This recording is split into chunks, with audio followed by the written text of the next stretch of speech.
For SV or shaft variable tolerance rings, the tolerance ring is assembled onto the shaft and the spring properties of the material will hold the tolerance ring in its desired position.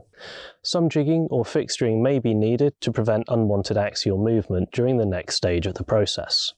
The housing is then presented to the tolerance ring subassembly before being pressed in place using a smooth and continuous assembly force. For HV or housing variable tolerance rings, the tolerance ring is assembled into the housing and again the spring properties will hold it in its desired position. And with any necessary jigging installed and in place, the shaft or bearing are presented to the tolerance ring subassembly before being pressed into their desired final position.